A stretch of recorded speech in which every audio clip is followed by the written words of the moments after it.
और अब आपको सीधे लिए चलते लखनऊ, जहां पर समाजवादी पार्टी के अध्यक्ष अखिलेश यादव प्रेस कॉन्फ्रेंस करें। सुनिए। आप लोगों को प्रश्न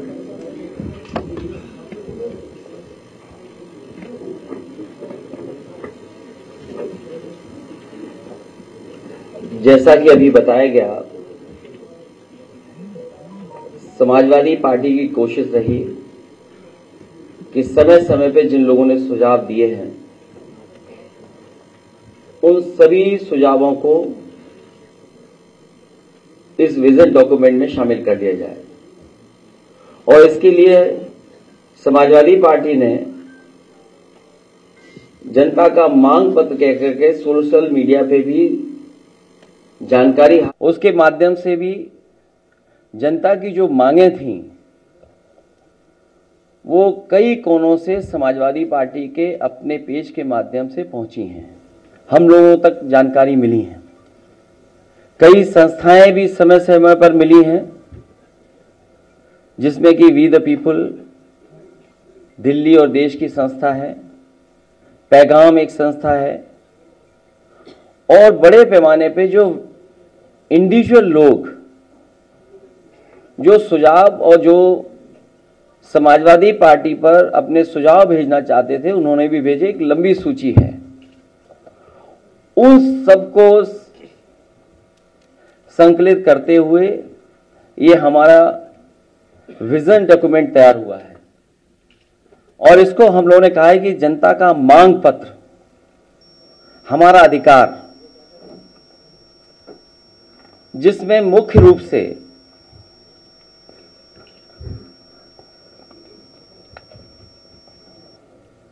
क्योंकि मैं बहुत डिटेल में नहीं जाऊंगा क्योंकि ये विजन डॉक्यूमेंट है, इसलिए जो मुख्य रूप से बातें रखी हैं इसके अंदर,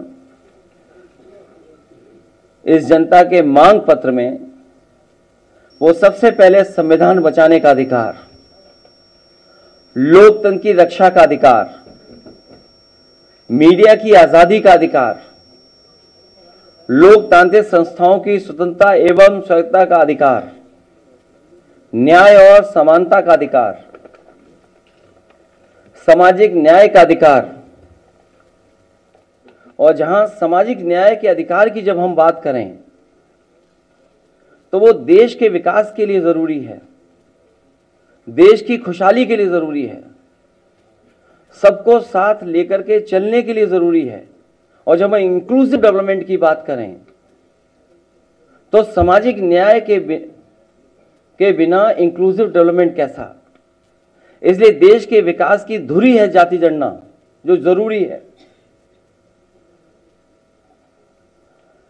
रोटी का अधिकार, महंगाई से निजात पाने का अधिकार, गरीबी से बाहर निकालने का अधिकार, सुरक्षित वातावरण में जीने का अधिकार, जातिवादी टिप्पणी से मुक्ति का अधिकार, गड्ढे मुक्त सड़कों पर चलने का अधिकार, 24 घंटे बिजली की आपूर्ति पाने का अधिकार, गरीब को भी उच्च श्रेणी की शिक्षा पाने का अधिकार हो, बेहतर स्वास्थ्य सेवा पाने का अधिकार, बेहतर सार्वजनिक परिवहन पाने का अधिकार, खेल प्रतिभाओं को निखारने के लिए आवश्यक संसाधन पाने का अधिकार, सुविधा से एफआईआर दर्ज कराने का अधिकार। और जहां सामाजिक न्याय की बात कही गई है, वहीं ये विजन डॉक्यूमेंट इस बात को कहता है कि जाति जनगणना में देर नहीं होनी चाहिए। इसके लिए 2025 तक जाति आधारित जनगणना कराएंगे।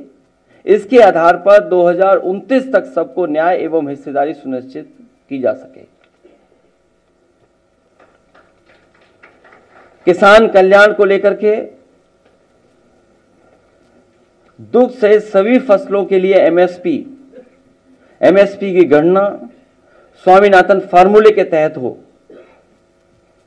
और जो फार्मूला दिया गया है C2 उसी के तहत किसानों को एमएसपी मिले। इसके अधिकार की बात ये विजन डॉक्यूमेंट करता है।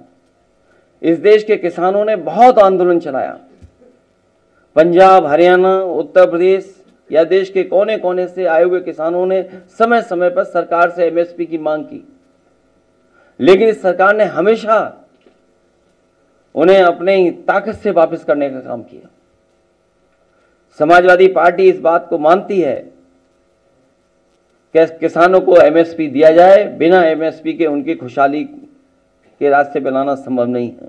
इसके लिए कानूनी गारंटी के रूप में सभी किसानों को एमएसपी उपलब्ध कराने का काम समाजवादी सरकार या समाजवादी लोग जब कभी सरकार में होंगे उसको लेकर के करेंगे।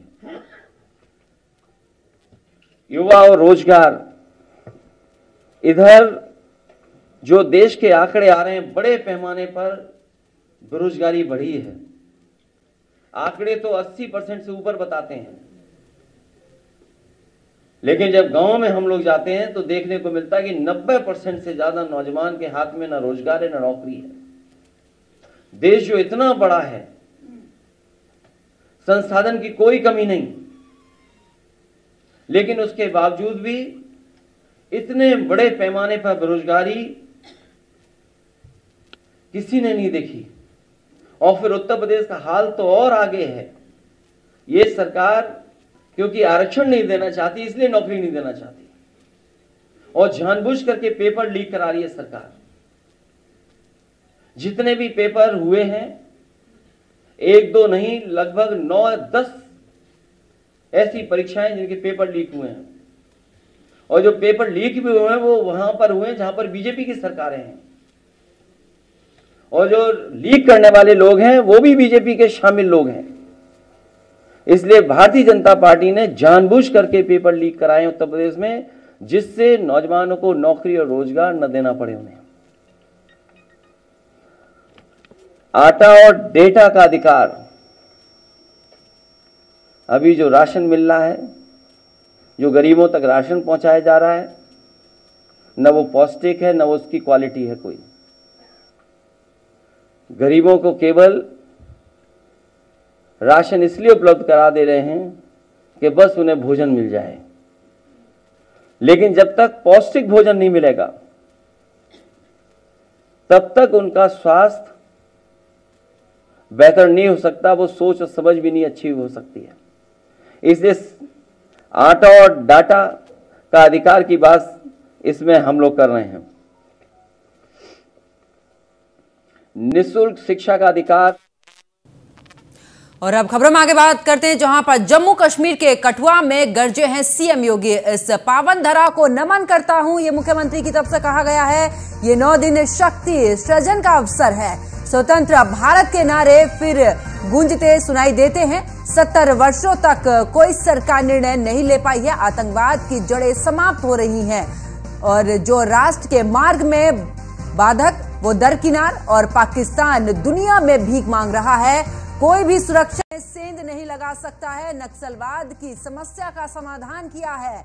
ये तमाम बातें मुख्यमंत्री योगी आदित्यनाथ की तरफ से कही गई हैं। आपको बता दें कि अगर बात की जाए तो इस दौरान जम्मू कश्मीर के कठुआ में गरजे हैं मुख्यमंत्री योगी आदित्यनाथ, और इस दौरान उन्होंने क्या तमाम बातें कही हैं उसके बारे में भी आपको बताते हैं। उन्होंने कहा है कि इस पावन धरा को नमन करता हूं, ये 9 दिन शक्ति सृजन का अवसर है। स्वतंत्र भारत के नारे फिर गूंजते सुनाई देते हैं। 70 वर्षों तक कोई भी सरकार निर्णय नहीं ले पाई है। आतंकवाद की जड़ें समाप्त हो रही हैं। जो राष्ट्र के मार्ग में बाधक वो दरकिनार है, और पाकिस्तान को लेकर भी कहा है कि पाकिस्तान दुनिया में भीख मांग रहा है। कोई भी सुरक्षा में सेंध नहीं लगा सकता है भारत की। नक्सलवाद की समस्या का समाधान हुआ है। ये तमाम बड़ी बातें मुख्यमंत्री योगी आदित्यनाथ ने जम्मू कश्मीर में कही है। तो जम्मू कश्मीर के कठुआ में गरजे हैं मुख्यमंत्री योगी आदित्यनाथ।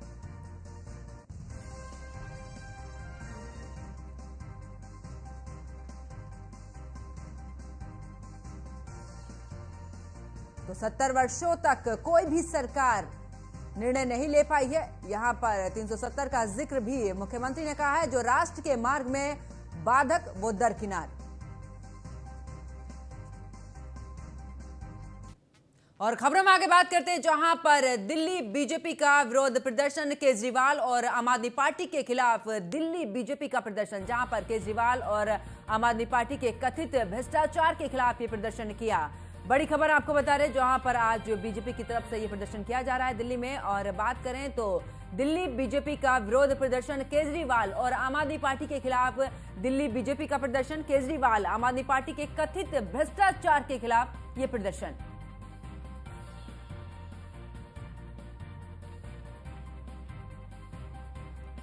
तो जिस तरीके से मुख्यमंत्री केजरीवाल की गिरफ्तारी हुई है, उससे पहले की अगर बात करें संजय सिंह और मनीष सिसोदिया की भी इस मामले को लेकर गिरफ्तारी हुई और उसके बाद आपको बता दें कि अब बीजेपी की तरफ से यह प्रदर्शन किया जा रहा है और साथ ही आपको बता दें कि केजरीवाल और आम आदमी पार्टी के खिलाफ दिल्ली बीजेपी का यह प्रदर्शन और इस दौरान केजरीवाल आम आदमी पार्टी के कथित भ्रष्टाचार के खिलाफ आज बीजेपी ये प्रदर्शन कर रही है, जिसमें तमाम कार्यकर्ता वहां पर मौजूद हैं और केजरीवाल सरकार के खिलाफ जमकर नारेबाजी भी इस दौरान की जा रही है। और ज्यादा जानकारी के साथ हमारे संवाददाता पीयूष तिवारी हमारे साथ जुड़ चुके हैं। पीयूष, अगर बात करें तो बीजेपी की तरफ से प्रदर्शन, आम आदमी पार्टी के कथित भ्रष्टाचार के खिलाफ ये प्रदर्शन कर रही है। बिल्कुल, थोड़ी देर पहले ये प्रदर्शन खत्म हुआ है और तमाम जो बीजेपी कार्यकर्ता हैं वो प्रदर्शन स्थल से फिलहाल जा चुके हैं। लेकिन सबसे बड़ी बात है कि एक बड़ा प्रदर्शन भारतीय जनता पार्टी की ओर से आज किया गया है। की ओर से ये प्रदर्शन आया था, दिल्ली मुख्यमंत्री अरविंद केजरीवाल के खिलाफ ये प्रदर्शन चल रहा था। क्योंकि लगातार आपने देखा कि जिस तरीके से अरविंद केजरीवाल को कल राउत कोर्ट से भी एक बड़ा झटका लगा, क्योंकि वो राहत की मांग कर रहे थे, याचिका में और कहीं ना कहीं उन्हें राहत नहीं मिली थी।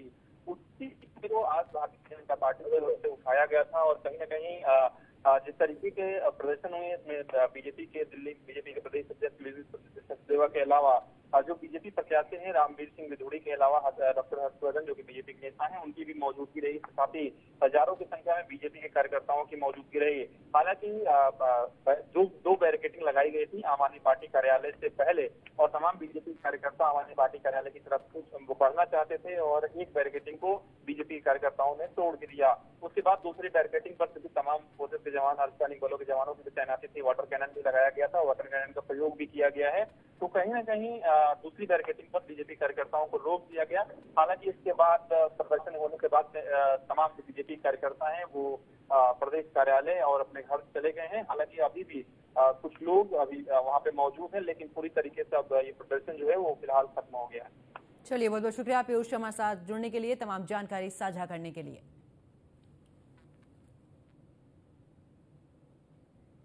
तो केजरीवाल और आम आदमी पार्टी के कथित भ्रष्टाचार के खिलाफ आज दिल्ली में बीजेपी का विरोध प्रदर्शन हुआ, जो कि अब खत्म हो चुका है। खबरों में आगे बात करते हैं प्रयागराज की, जहां पर इलाहाबाद हाई कोर्ट से जुड़ी बड़ी खबर आपको बता रहे हैं। अफजाल अंसारी को लेकर इस वक्त की बड़ी खबर सामने आ रही है, जहां पर बता दें कि अफजाल अंसारी के अपील की अगर बात की जाए तो इस दौरान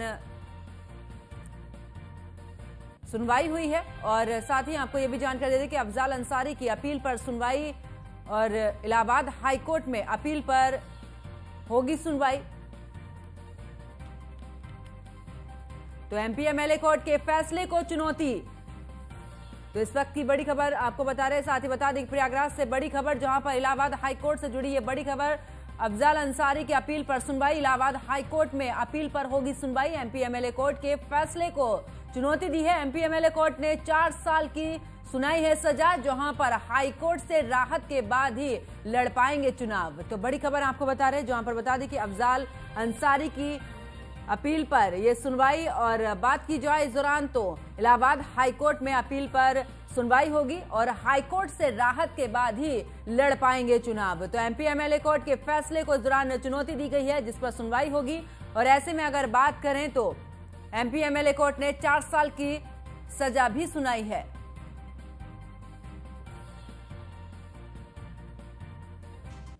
खबरों में आगे बात करते हैं लखनऊ की, जहां पर पुलिस परीक्षा 2023 पेपर लीक का ये पूरा मामला है, जहां पर मुख्य आरोपी रवि अत्री को एसटीएफ ने पकड़ा है। रवि अत्री ग्रेटर नोएडा के जेवर का रहने वाला है, दिल्ली में रह रहा था। मुख्य आरोपी रवि अत्री खुर्जा बस स्टैंड के पास से गिरफ्तार किया गया है ये आरोपी। तो बड़ी खबर लखनऊ से, जहां पर बता दें कि इस दौरान अगर बात करें तो पुलिस परीक्षा 2023 पेपर लीक का ये पूरा मामला है और अब इस मामले में मुख्य आरोपी रवि अत्री को एसटीएफ ने पकड़ लिया है। रवि अत्री ग्रेटर नोएडा के जेवर का रहने वाला बताया जा रहा है, जहां पर दिल्ली में रह रहा था मुख्य आरोपी रवि अत्री और खुर्जा बस स्टैंड के पास से इस दौरान इस आरोपी की गिरफ्तारी की गई है। तो पूरी पुलिस परीक्षा 2023 पेपर लीक का पूरा मामला है, जहां पर मुख्य आरोपी रवि अत्री को एसटीएफ ने पकड़ा है। और बात करें तो रवि अत्री ग्रेटर नोएडा के जेवर का रहने वाला है और इसको दिल्ली से, इस दौरान दिल्ली में रह रहा था मुख्य आरोपी रवि अत्री, जो कि खुर्जा बस स्टैंड के पास से गिरफ्तार किया गया है। तो पेपर लीक के मामले में जिस तरीके से मुख्यमंत्री योगी आदित्यनाथ ने भी बड़ा एक्शन लेने की बात कही थी, उसके बाद लगातार कई गिरफ्तारी हुई है। और ऐसे में अगर बात करें तो अब मुख्य आरोपी रवि अत्री को भी एसटीएफ ने पकड़ा है और इसकी गिरफ्तारी खुर्जा के बस स्टैंड से हुई है। और रवि अत्री ग्रेटर नोएडा के जेवर का रहने वाला है, जो कि दिल्ली में रहता था। और ज्यादा जानकारी के साथ हमारे संवाददाता नीलेश हमारे साथ में जुड़ चुके हैं। नीलेश, अब पुलिस भर्ती मामले में जिस तरीके से मुख्य आरोपी रवि अत्री को गिरफ्तार किया गया है, इसको लेकर क्या कुछ जानकारी? देखिए, बिल्कुल आपको बता दूं कि रवि अत्री जो कि जिसने उत्तर प्रदेश पुलिस भर्ती बोर्ड का जो सिपाही भर्ती का परीक्षा का पेपर था, उसको लीक कराने में अहम भूमिका निभाई थी। जिस तरीके से ये पेपर एजेंसी से लीक हुआ, उसके बाद से लगातार यूपी एसटीएफ रवि अत्री की तलाश कर रही थी, वो लोकेशन बदल रहा था। इसी बीच यूपी एसटीएफ को जानकारी मिलती है कि रवि अत्री दिल्ली में इस समय है और कहीं भागने की फिराक में है। रवि अत्री को गिरफ्तार किया गया है और रवि अत्री से पहले बात करें तो दर्जन भर से ज्यादा पुलिस भर्ती परीक्षा में सेल लगाने वालों को यूपी एसटीएफ ने गिरफ्तार किया है। उत्तर प्रदेश के मुख्यमंत्री योगी आदित्यनाथ ने सख्त तेवर दिखाए थे कि इस भर्ती परीक्षा में सेल लगाने के वाले लोगों के ऊपर सख्त कार्रवाई की जाए। तब से लगातार डीजीपी यूपी प्रशांत कुमार खुद मॉनिटरिंग कर रहे हैं और लगातार गिरफ्तारियां हो रही हैं। रवि अत्री की अगर हम बात करें तो डीजीपी प्रशांत कुमार ने साफ तौर पर कहा था कि किस तरीके से इसमें जो सील होती है उसको सील खोलकर पेपर निकालने का मामला रहा हो और तमाम तरीके से पेपरों को बांटने का मामला रहा हो, बेचने का मामला रहा हो, उसमें विशेष तौर पे।